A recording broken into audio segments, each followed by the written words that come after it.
So I've been talking about the ENV a lot, which is essentially the GP, which will be the vehicle for external to be able to come into the ecosystem. And they're essentially the managers of whatever funds are sent their way. So they're the ones reviewing the potential investment opportunities and ultimately making the investments. So that's on the GP side of things.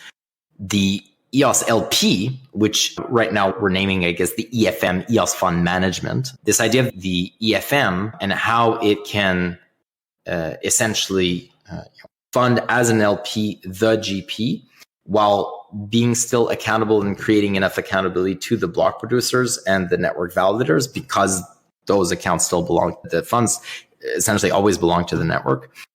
At onset, actually, there was a lot of talk of veto. This idea that the EFM would have a veto over where and how the ENV can deploy capital. That ultimately did not reach consensus. There are too many people that were opposed with this idea of a veto from the EFM to the ENV, in large part because the ENV's one of its mission and mandates will be to attract external capital. And if you're trying to attract external capital from different VCs, the structure that you have and that you're building around needs to be quite vanilla, because the more you're off the tracks, the harder it is for external LPs, and the more risk there is and the more uncertainty there is. And so the harder and the higher the barrier is for those external LPs to want to deploy into the ecosystem. The way that reached consensus, essentially, or a design function by which kind of was able to get over that particular gap, was through something that's very standard, very formal, that is called commit calls. And so the funds stay in the LP, which is currently the IOLO.fund account is not the LP. That is simply the fund itself. The GP will do commit balls to the LP. And maybe that will take it the form of very similar to the ENF, where smaller amounts are given, there's trust that's built, and at some point, maybe then the amounts grow in size. But realistically, even if there was capital right now, there's very few actual investments to be made. So even if you did have access, even if the ENV had access to, let's say, 68 million tokens and change, they would not be able to deploy them tomorrow anyways. But through this function of commit call, then you make it that every time is a decision similar to the ENF. So this also created, based on the feedback that we received from the token holders and the stakeholders about the ENF, is that we currently have a structure where the ENF goes back to the block producers and requests funding. Then the block producers assess at that time based on the direction and the feedback and what they've seen that the ENF has done, and then make that decision at that time as to whether or not they want to continue funding that ENF, that entity. That will be very similar between the EFM and the ENV, whereby funds are transferred from EFM to ENV. Let's take, for example, 1 million EOS. Within that million EOS, then the ENV can operate freely. So it can go do research and make decisions on which investments it'd like to make. Now, within the ENV, though, there's going to be one individual from the EFM that's going to be embedded in the ENV that simply is a function of accountability, whereby this person also participates the research and the determination of whether or not investments should be made in whatever particular potential investment, and then accountability can happen there, and or changes can be made to the process or what they potentially invest in, and or any kind of direction. The EFM, or the EOS LP, is kind of in between the current BPs and then the ENV. So at first, one of the drafts was no EFM, just ENV. And so this function of the EFM came about as a middle body because of the size of the tokens, because of that particular function, in order to add extra accountability. Now, on the second part, which is really what you asked in terms of the carry.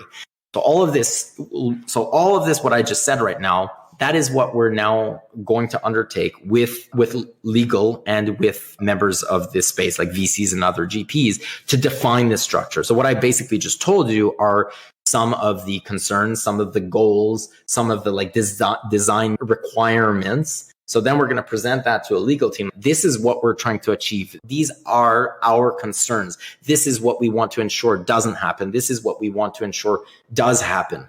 How can we create entities, and how can we structure these entities in the term sheets between the entities so that it fulfills those goals? All of this hasn't happened yet. This is what's going to happen going forward.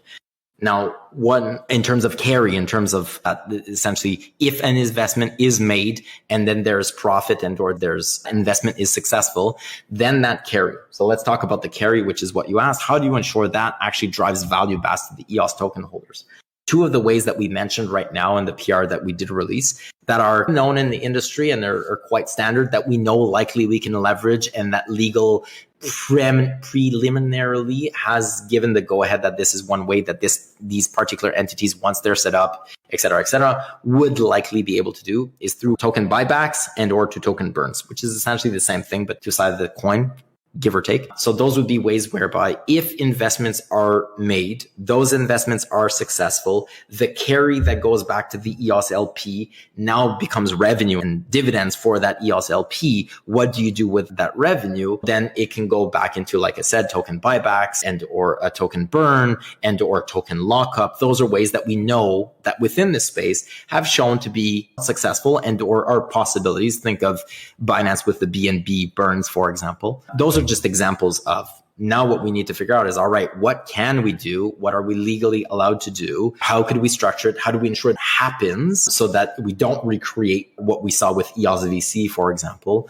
All of this is to come. All of this right now are ideas, and now basically operationalize the work. The administrative can now begin. And we even talked about maybe this will need a new blue paper whereby we actually commission a paper to look at what could be done with potential revenue. Because when you talk about carry and you talk about standard VCs and such, we need to structure it in a way that is somewhat vanilla so that we can actually attract capital from the outside, and that it is standard enough that they don't need to jump through hoops in order to understand it. But realistically, those dividends in a typical carry structure are maybe like 5+1 or something like that. So we're talking about years' time before those investments actually generate revenue.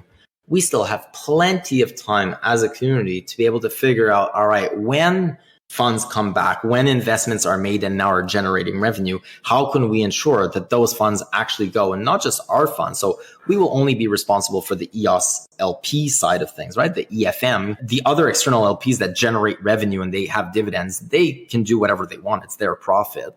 The idea behind this fund is to take it from current target of 100 million to bring it to 400 million. At some point, people asked, for example, why wouldn't you want to just reinvest into the fund? So you take the carry and you put it back. That might be the case for a period of time until you reach that goal. But at some point, the fund is large enough. They're a successful investment. They generate dividends. And so they double in value or whatever it may be. At some point, your fund will keep growing. But there's no point to a certain extent where the fund just grows too much because you don't need more than a certain amount. At some point, there's not enough investments to make anyways. Our current goal is that 400 million range. It is possible that one of the mechanisms will be that the funds are reinvested into the fund. That's possible. Likely the non-carry percentage. So let's say you had $1 million that becomes $2 million. Let's say the carry is 70%, then $700,000 goes back in as carry for the EOS LP. That 1 million that was initially put in, that'll go back. But maybe at some point, actually, it doesn't even need to go back because there's enough capital from outside that the majority of the capital is actually from externals, and EOS doesn't even need to be an LP anymore. And all it does is reap the benefits of the investments that it made, and it can now go burn, go buy back, like I said, airdrop. Maybe that is still undefined. We still need to figure out what that will look like. But essentially, the goal is to create value back specifically to EOS holders. How will we do that? Well, we will do research to figure out how we can do that. What is possible? What is legally possible? What are others doing? We've got time for this. Nothing is happening in the near future. It will take months before any capital actually moves anyways. And then it will take years before any capital actually returns a dividend, most likely.